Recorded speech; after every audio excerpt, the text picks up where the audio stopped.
Salam şagirdlər və müəllimlər. Bugün biz danışırıq qədim Yunanistan mövzusundan. Qeyd edək ki, Balkan yarımadası, yəni Yunanistan Balkan yarımadasının cənubunda yerləşir və təbiət Yunanistanı 3 hissəyə bölmüşdür. Həmçinin Yunanistan eyni zamanda 3 dənizlə də əhatə olunur. Belə ki, qərbdən İon dənizi ilə, şərqdən Egey dənizi, cənubdan isə Aralıq dənizi ilə əhatə olunmuşdur. Dediyimiz kimi Yunanistanı təbiət 3 hissəyə bölübdür. Bunlardan Şimali Yunanistan, Orta Yunanistan və ya Attika da deyilir buna. Digəri isə Cənubi Yunanistan və yaxud da Peloponnes adlandırılır. Şimali Yunanistan ilə Orta Yunanistan bir-birindən Fermopil keçidi ilə ayrılmış olur. Orta Yunanistanla Cənubi Yunanistan arasında isə Korinf körfəzi yerləşmiş olur. Qədim Yunanistandan danışdığımız zaman mütləq biz danışmalıyıq burada Krit və Mikena mədəniyyətindən. Çünki deməli, Avropada, nəinki Yunanistanda, ümumiyyətlə Avropada ilk sinifli cəmiyyət, yəni ilkin dövlət anlayışı Krit adasında meydana çıxıbdır. Burada əhali Kritlilər, yəni qədim Kritlilər eramızdan əvvəl söhbət gedir 3-cü minilliyin birinci yarısından. Əkinçiliklə, maldarlıqla məşğul olublar, həmçinin balıqçılıqla məşğul olublar. Burada gəmiçilik inkişaf etmişdi. Kritlilərin, yəni limanları var idi. Təbii gəmiçilik varsa, deməli limanlar da mövcud olmuş olacaq. Onlar Peloponneslə, yəni Cənubi Yunanistanla, Misirlə, Finikiya, Babil ilə ticarət əlaqələri saxlayırdılar. Onlar saraylar, məbədlər inşa edirdilər və sarayların divarlarında isə freskalar çəkirdilər. Freskalar, yəni o xam mala üzərinə çəkilmiş rəsm mənasındadır. Kritlilərin həmçinin özlərinin də yazıları olubdur. Biz bunu məsələn Hindistanda Harappalılarla müqayisə edə bilərik ki, onların da özlərinin yazıları olmuşdular. Eramızdan əvvəl 2-ci minilliyin ortalarında Kritə yaxın adada baş verən vulkan püskürməsi nəticəsində Krit mədəniyyəti tamamilə məhv olubdur. Danışa biləcəyimiz digər bir mədəniyyət isə Mikena mədəniyyətidir, qədim Yunanistandan danışdığımız zaman. Mikena şəhərində, bu Cənubi Yunanistandadır. Artıq, belə deyim, adadan keçiblər, yəni Yunanistanın ərazisinə, Axey Yunan tayfaları tərəfindən əsası qoyulubdur.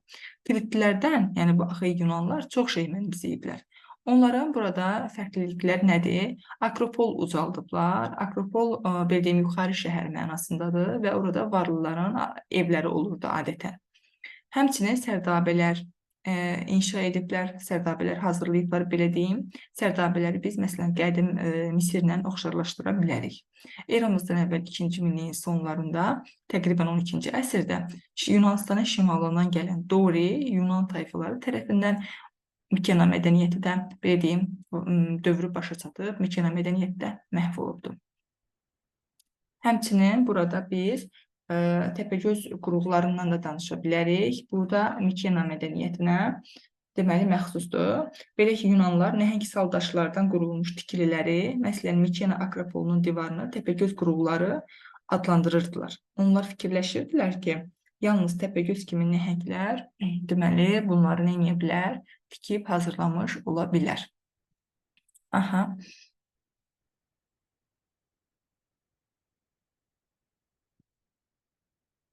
Qeyd edək ki, Egey dənizindəki adalardan ən böyüyü Krit adasıdır. Qeyd etdiyimiz kimi, onu qeyd etdik. Bir saniyə. Yunan polislərinin, Yunanistanda ümumiyyətlə polislər şəhərləri adlandırırdılar və bu şəhərlərin yaranması eramızdan əvvəl 11-8-ci əsrləri əhatə edir. Və bu dövr Yunanistan tarixində eyni zamanda qaranlıq dövr adlanmış olur. Səbəbi isə ona görə qaranlıq dövr deyilir ki, yəni bizim üçün qaranlıq qalır. Çünki bu dövr öyrənmək üçün kifayət qədər mənbələr yoxdur. Eramızdan əvvəl 8-ci əsrdə Yunanistanda artıq şəhərlər şəhər dövlətlərə çevrilmiş olur. Məsələn, biz Şumerlərdə demişdik ki, şəhərlər yaranıb 4-cü minilliyin sonlarından, ancaq şəhər dövlətlərə çevrilib 3-cü minillikdə. Burada da eyni vəziyyət. Baxın, 11-ci əsrdə, yəni 2-ci minilliyin sonlarında şəhərlər yaranıb, ancaq 8-ci əsrdən bunlar şəhər dövlətlərinə çevrilməyə başlayıblar. Bunların içərisində ən güclüsü Afina, eyni zamanda Sparta idi. Hər bir Yunan şəhər dövlətində Akropol, yəni yuxarı şəhər var idi. Eyni zamanda Agoranda biz adını çəkmiş ola bilərik. Afina haqqında danışsaq, deyə bilərik ki, Afina Orta Yunanıstanda, yəni Attikada yerləşirdi. Digər şəhər dövlətləri kimi Afinada da azad əhali iki yerə bölünürdü. Aristokratlar, yəni zadəganlar, adlı sanlı adamlar, onlar nəsli məlum olanlar da adlanırdı eyni zamanda.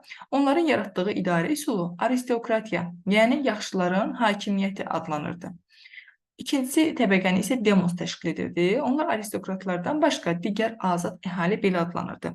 Yəni qullar, baxın, bura aid deyildi, bura azad əhali idi. Yəni biri var aristokratlar, yəni Afinada əhali belə deyim, digər şəhər dövlətlərində olduğu kimi, həm də Afinada da yəni əhali iki qrupa bölünürdü. Aristokratlar və demos idi. Aristokratlar bunlar belə deyim də şəhər dövləti idarə edən təbəqə idi, adlı sanlı adamlar idilər, nəsli məlum olanlar idilər və onlar öz hakimiyyətlərini qurmuşdular bu şəhər dövlətlərində. Bu adlanırdı yaxşıların hakimiyyəti. Bir də vardı yerdə qalan əhali, qulların daxil olmadığı azad əhali, belə deyək kasıb əhali, bunlar adlanırdı demos. Afinada aristokratlar, onlar haqqında danışsaq deyə bilərik ki, onlar Akropolda yaşayırdılar. Dediyimiz kimi, yəni yuxarı şəhər deyilən hissədə yaşayırdılar. Siyasi həyatda üstünlüyə malik idilər. Attikanın bütün əhalisi onlara tabe idi. İri torpaq mülkiyyətçisi idilər. Eramızdan əvvəl 7-ci əsrdə ilk metal pul, gümüş pul kəsilmiş oldu. Burada eyni zamanda amforat adlanan, o belə deyim də, dar boğazlı, iki qulplu qablar olurdu, hansı ki onların içərisində adətən yəni zeytun yağları və s. digər ehtiyaclarını saxlamaq üçün yəni istifadə olunurdu. Əvvəllər Afinanı, yəni ilk vaxtlar şəhər yarandığı zaman hökmdarlar idarə edirdi. Eramızdan əvvəl 7-ci əsrdə isə oliqarxiya yaranmış oldu burada. Oliqarxiya azların hakimiyyəti deməkdir. Bu dövrdə Ağsaqqallar Şurası və Afina xalq yığıncağı da var idi. Təbii ki, oliqarxiya dövründə xalq yığıncağının səlahiyyəti çox deyildi. Attikanın bütün vətəndaşları iştirak edirdi xalq yığıncağında. Ancaq 6-cı əsrin sonlarında isə ali hakimiyyət orqanına çevrilib xalq yığıncağı. Qanunları müzakirə və qəbul edirdi, strateqilər seçməyə başlamışdı və 20 yaşlı vətəndaşlar iştirak edə bilərdilər 6-cı əsrin sonlarında. Ancaq 6-cı əsrə qədər, yəni səlahiyyəti o qədər də geniş deyildi.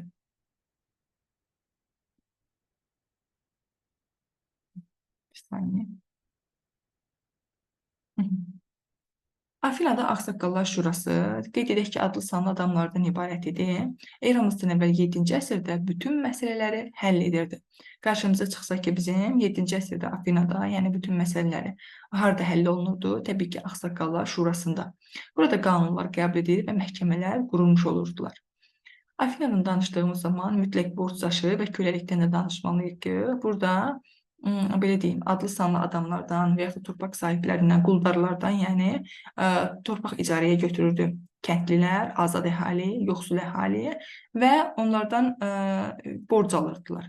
Və bu borcu aldıqdan sonra həmin o borc aldığı şəxs onu gətirib torpaq sahəsinə bir daş qoyurdu. Buna deyilirdi borc daşı. Çünki onun üzərində onun borcu nə vaxt aldığı, nə vaxt qaytarmalı olduğu qeyd olunurdu. Əgər borcu yəni vaxtında belə deyək, qaytarmasaydı əgər, bu zaman o qul halına salınmış olurdu. Həm də ailəsi ilə birlikdə qul halına salınmış olurdu.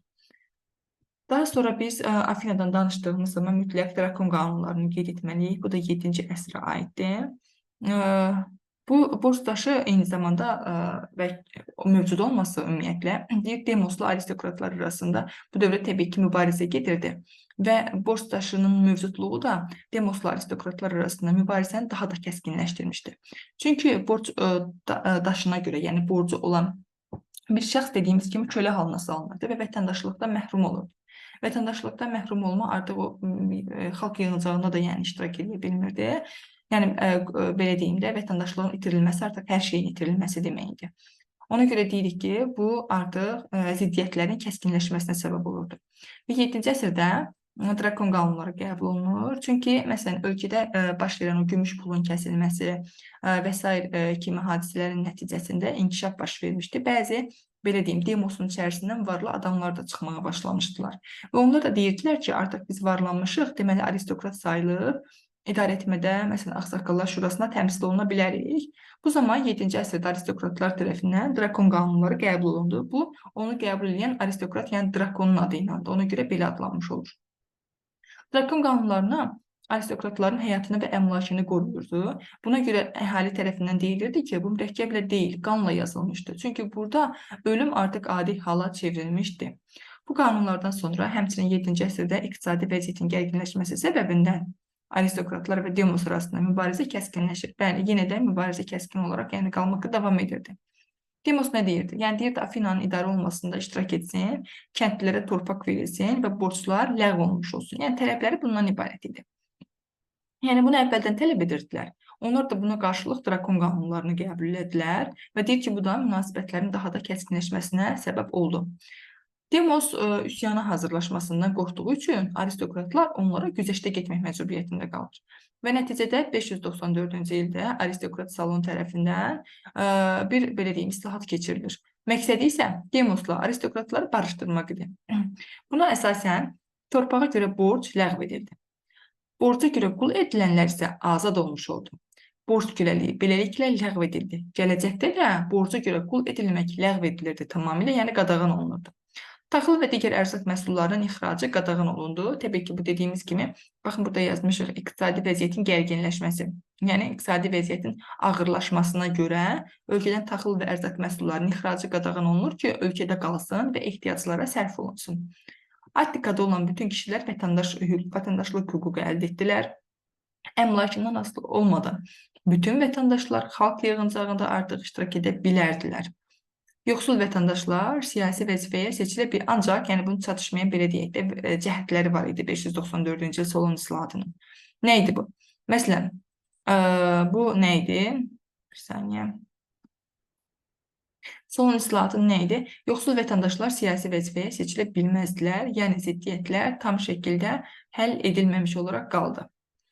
Afinada bundan sonra daxili çəkişmələr tiranlığın yaranmasına səbəb olmuş oldu. Yəni Solonun islahatlarından sonra daxili çəkişmələr nəticəsində tiranlıq yaranmış oldu ölkədə.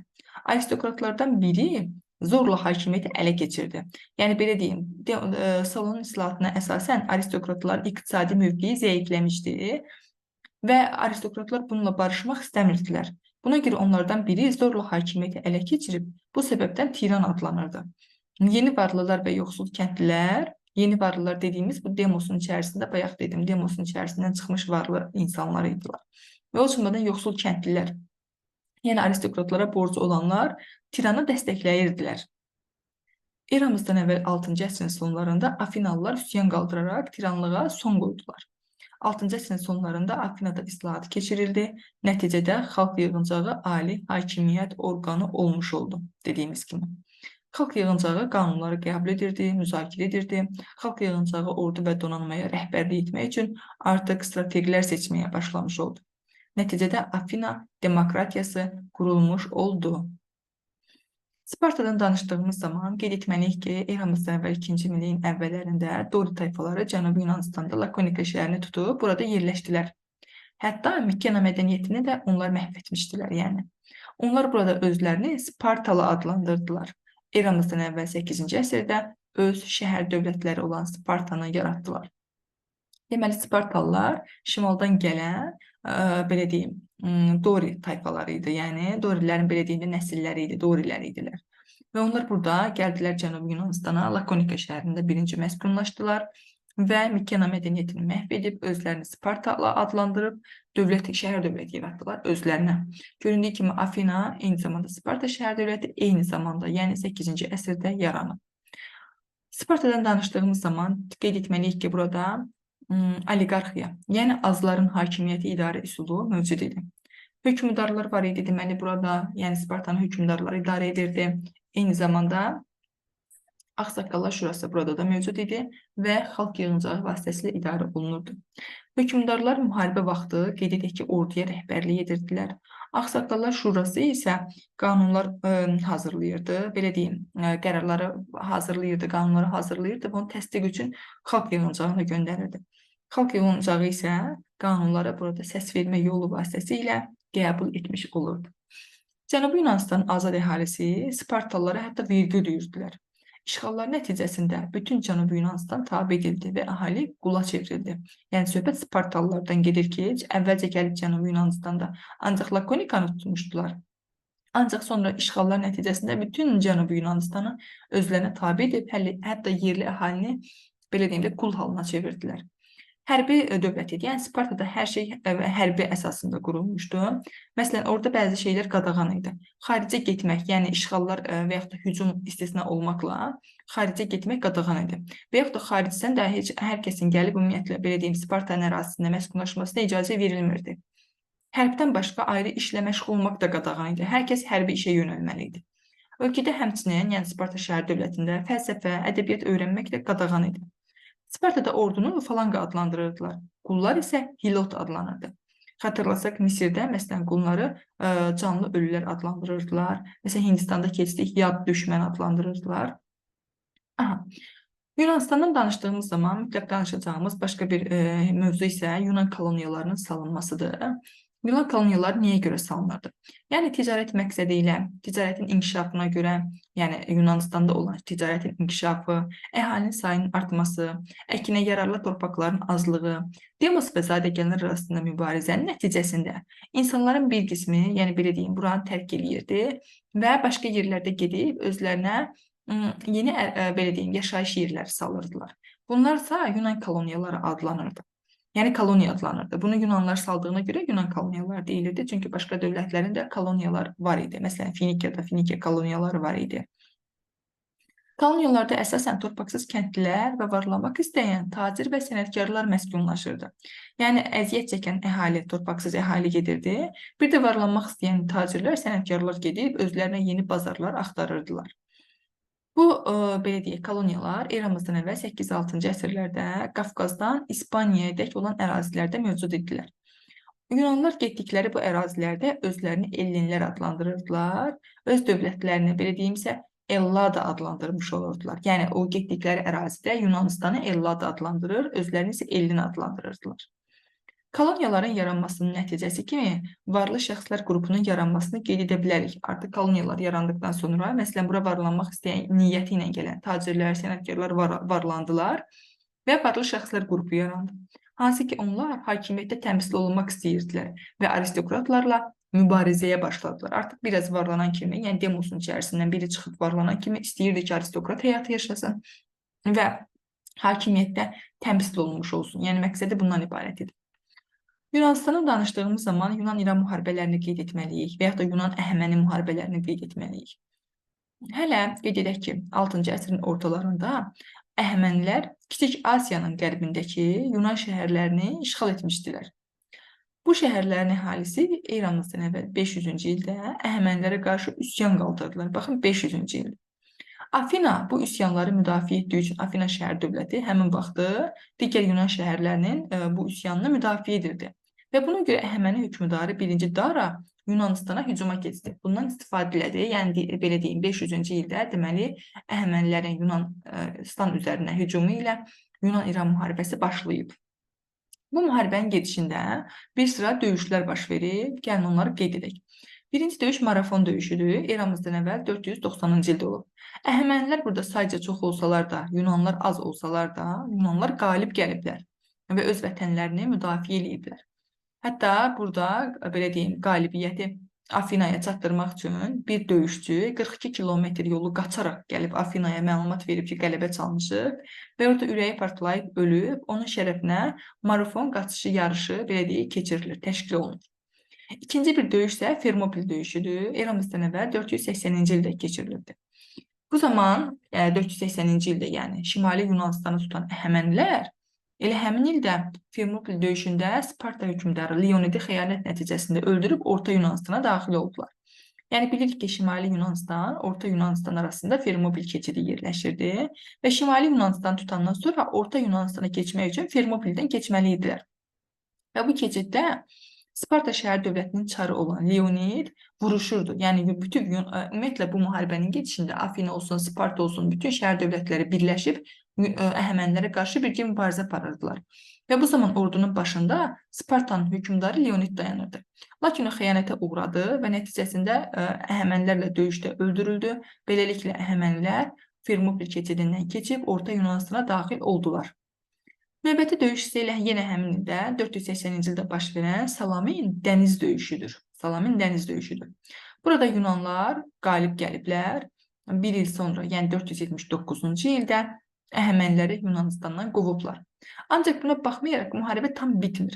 Müharibə artıq qurudan, belə deyim, bir dənə burada Salamin dəniz döyüşüdür. Digərləri quru döyüşüdür, yəni. Dəniz döyüşləri daha 30 il müddətinə, yəni 479-da bir il sonra Yunanistandan qovublar və 449-cu ilə kimi 30 il müharibə davam edirdi. Dəniz döyüşlərində Yunan şəhər dövlətləri qalib gəlmək üçün Afinanın, belə deyim, rəhbərliyi ilə Afina Dəniz İttifaqını yaratmışdılar. Və bu Afina Dəniz İttifaqına Afinanın strategiləri rəhbərlik edirdi. Və onlar qalib gəldilər. Yəni Afina Dəniz İttifaqında birləşən Yunan şəhər dövlətləri Əhəməni donanması üzərində qalib gəldilər. Bundan sonra Afinalılar hətta dəniz sahibləri belə adlanırdılar. Məsələn, sual düşür ki, dəniz sahibləri adlandırılan kimlərdir? Afinalılardır. Və nəticədə 449-cu ildə Əhəmənilərlə Yunanistan arasında, Yunan şəhər dövlətləri arasında sülh müqaviləsi imzalanır və beləliklə eramızdan əvvəl 500-cü ildə başlayan bu müharibə 449-cu ildə başa çatır. Və Əhəmənilər Egey dənizi adalarındakı, dedik ki, bayaq Yunanistanın şərq hissəsində yerləşirdi Egey dənizi. Və Egey dənizi adalarındakı və Kiçik Asiyada olan Yunan şəhərlərinin müstəqilliyini tanıdılar. Hansı ki, əvvəllər 6-cı əsrin ortalarında görürsünüz, burada işğal eləmişdilər Kiçik Asiyanın qərbindəki Yunan şəhərlərini.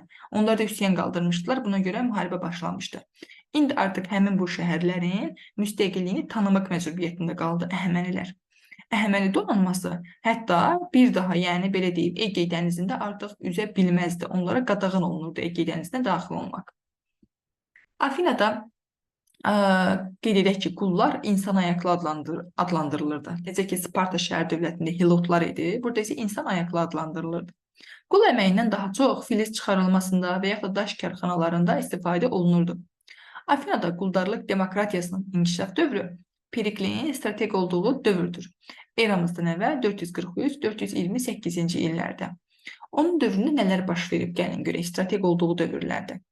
Bütün Afinalıların idarə etmədə iştirakı genişlənir. Yoxsul Afinalılar bütün vəzifələri tuta bilərdilər. Hətta vəzifəyə görə maaş da verilirdi onlara. Yoxsul vətəndaşlara taxıl və pul yardımı da edilirdi. Vətən uğrunda həlak olanların ailələrinə, uşaqlarına, qocalara yardım edilirdi. Periklin dövründə 20 yaşına çatmış vətəndaşların iştirakı ilə keçirilən xalq yığıncağı bir sıra deməli məsələləri müzakirə edirdi. Nə idi bu? Qanunlar qəbul edilirdi burada xalq yığıncağında Periklin dövründə. Müharibə və sülh məsələləri həll olunurdu, müzakirə olunurdu. Dövlət məmuru olan strateq və xəzinədar da burada seçilirdi. Xarici siyasətə dair qərarlar qəbul olunurdu. Bu cür idarə demokratiya adlanırdı. Demokratiya, yəni xalqın hakimiyyəti, demosun hakimiyyəti mənasındadır. Artıq qeyd edək ki,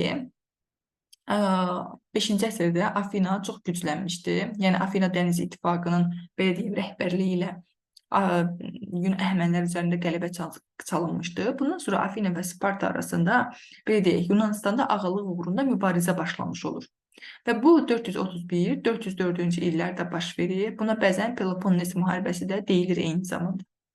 Bu dövrdə Yunan şəhər dövlətləri neynədilər? Ticarətdə onlar üstünlük qazanmaq üçün qonşu ərazilər tabe etmək üstündə bir-birləri rəqabət aparırdı Yunan şəhər dövlətləri. Həmçinin Afina və Sparta təkcə ticarətdə üstünlük və qonşu əraziləri tabe etmək üstündə rəqabət aparmırdılar. Onları bir-birinə düşmən edən onların həm də siyasi sistemləri idi, siyasi idarə formaları idi. Məsələn, Afinada demokratiya quruluşu idi, yəni xalqın hakimiyyəti idi. Spartada isə oliqarxiya, yəni azların hakimiyyəti idi. Burada xalqın hakimiyyəti yox idi. Ona görə onlar da bir-birinə tamamilə zidd idi. Və onlar Yunanistana ağalıq etmək uğrunda müharibəyə başladılar 431-404-cü ildə. Nəticədə Afina məğlub olmuş oldu. Afina Dəniz İttifaqı ləğv edildi. Yunan dövlətləri zəiflədi bu müharibənin nəticəsində və Makedoniyalılara qarşı müqavimət göstərə bilmədilər. Yunanistanda mədəniyyətdən danışdığımız zaman qeyd etməliyik ki, teatr eramızdan əvvəl 5-ci əsrdə yaranıb, ilk Yunan pyesinin müəllifi isə Esxil olubdu. Yəni Yunanlar çox tanrılı olublar, tanrıların Olimp dağında yaşadığına inanırdılar. Tanrıların şərəfinə onlar hətta yarış, bayramlar keçirirdilər. Baş tanrı isə onlarda Zevs olmuşdur. Məsələn, Misirdə baş tanrı necə idi? Amon adlanırdı. Burada isə Zevsdir. Romada məsələn deyəcəyik ki, Yupiter baş tanrıdır. Burada isə Zevsdir. Yunan elminin ilk mərkəzi, baxın, Yunan elminin ilk mərkəzi Milet şəhəri idi. Eramızdan əvvəl 5-ci əsrdə isə Afina şəhəri olmuş oldu. Tarix elmi də elə bu dövrdə 5-ci əsrdə yaranıbdır. Azad Yunanlıların uşaqları məktəbə gedirdilər. Yəni onlar Yunanlılar təhsilə çox böyük önəm verirdilər. Yazı yazmaq üçün stil adlanan metal çubuqdan istifadə olunurdu və mum lövhələr üzərinə yazı yazılmış olurdu. Yəni stildən belə desək istifadə olunurdu. Yunanların özlərinin əlifbası olub, sonralar bunların əsasında Latın və Kiril əlifbaları da yaranıbdı. Yəni Yunanlar belə desək ilk əlifbanı yaratmış, Finikiyalıların əlifbaları ilə tanış idilər və onu sait səslər də əlavə eləmişdilər. Sonra onların əsasında Latın və Kiril əlifbası da yaranmış oldu. Yunanistan mədəniyyətindən danışdığımız zaman mütləq Parfenon məbədini qeyd etməliyik. Parfenon məbədi ilahə Afinanın şərəfinə tikilibdir. Fidi, yəni heykəltaraş Fidi tərəfindən ilahə Afinanın hətta 12 metr hündürlüyündə heykəlini düzəldibdir. Fidi deməli, həm Afinanın heykəlini düzəldib, həm də qeyd edəcəyik Zevsin heykəlini düzəldib. Yunanistandan qeyd etdiyimiz ən vacib məsələlərdən biri Olimpiya oyunlarıdır. Olimpiya oyunları 4 ildən bir keçirilirdi. Yarış zamanı bütün müharibələr dayanmalı idi. Qadınların iştirakı isə burada qadağan idi. İlk dəfə Yunanistanda keçirilib Olimpiya oyunları. Elə Yunan təqvimi də, Yunanda il hesabı da elə Olimpiya oyunlarının keçirildiyi eramızdan əvvəl 776-cı ildən başlayır. Məsələn, biz Romada deyirik ki, Roma şəhərinin salınmasından, yəni eramızdan əvvəl 753-cü ildən başlayır. Burada isə Yunanlarda isə 776 Olimpiya oyunlarının keçirilməsindən başlayır. Yunanların müqəddəs saydığı Peloponnesdəki, yəni Cənubi Yunanistandakı Olimp şəhərində keçirilirdi. Burada şəhərin mərkəzində məbəd var idi. Yəni Olimp şəhərinin mərkəzində bir məbəd var idi. Bu məbəddə Fidi Zevsin heykəlini yaradıb. Baxın, deməli Fidi həm Zevsin heykəlini yaradıb Olimp şəhərində, həm də Parfenon məbədində Afinanın 12 metrlik hündürlüyündə heykəlini yaradıbdır. Burada Olimpiya oyunları zamanı ən təhlükəli oyunlar 4 at qoşulmuş arabaların yarışı idi. Qaliblər necə mükafatlandırılırdı? Deməli, qaliblərin zeytun çələngi ilə mükafatlandırılırdı. Bir də onların öz vətənlərində heykəli qoyulurdu.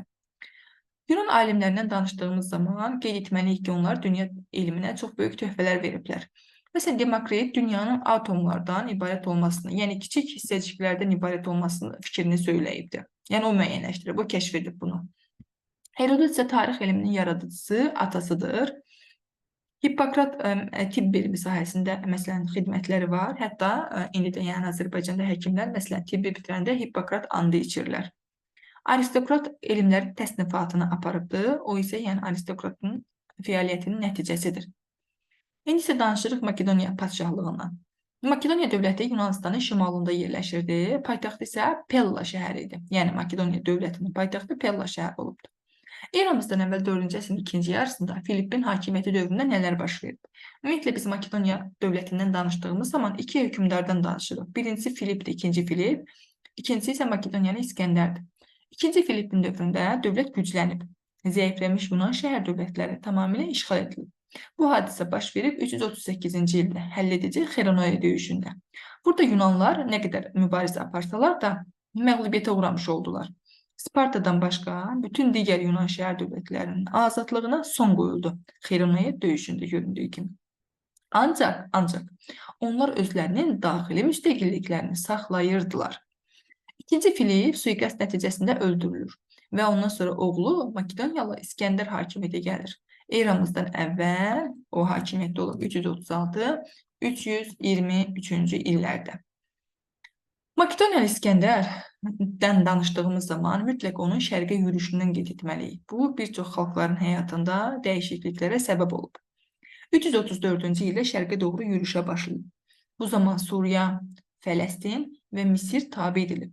Qeyd edək ki, Misir tamamilə döyüşsüz ələ keçirilibdir. Döyüşsüz, yəni müqavimətsiz ələ keçirilibdir. Misir kahinləri İskəndəri Firon və Tanrı belə adlandırdılar. Daha sonra Makedoniyalı İskəndər eramızdan əvvəl 331-ci ildə Qavqamel döyüşü baş verir və Əhəməniləri məğlubiyyətə uğradır. Və Əhəmənilər dövlətinin sonuncu hökmdarı 3-cü Dara 330-cu ildə dostu tərəfindən öldürülür və Əhəmənilər dövləti süquta uğrayır. Deməli, Əhəmənilər dövlətini kim süquta uğratdı? Makedoniyalı İskəndər. İskəndər eyni zamanda 327-ci ildə Hindistana yürüş edib. O, Hind çayına qədər əraziləri işğal edir. Yəni, bütöv Hindistanı yox, Hind çayına qədər. Əslində, o bütün Hindistanı tutmaq istəyirdi.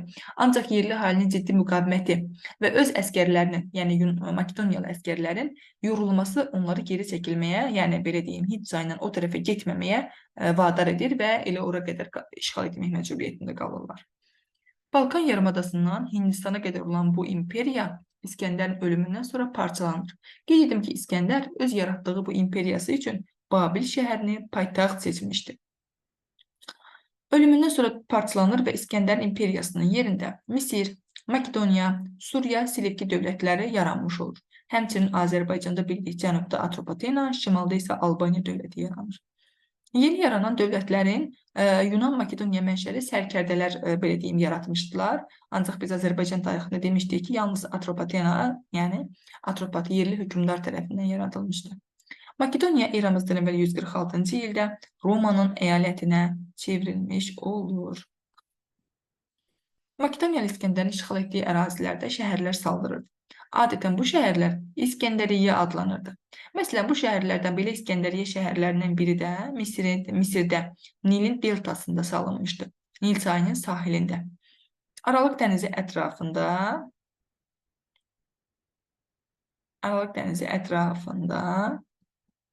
ən böyük şəhər idi bu, yəni Misirdə yerləşən İskəndəriyyə şəhəri. Onun haqqında danışsaq deyə bilərik ki, yəni Aralıq dənizi ətrafında ən böyük şəhər idi. İskəndər imperiyası parçalandıqdan sonra yaranan Misir padşahlığının paytaxtı idi eyni zamanda. Burada İskəndəriyyə mayakı mövcud idi. Mayak, yəni belə deyim, dənizdə, yəni gəmilərə yol göstərmək üçün inşa olunmuşdu. Burada məşhur kitabxana var idi və 700 minə qədər əlyazma var idi burada. Şəhərdə Evklid və Arximed kimi alimlər də yaşayıb fəaliyyət göstərmişdirlər. Yunanistan və eyni zamanda Makedoniya mövzusundan bu qədər.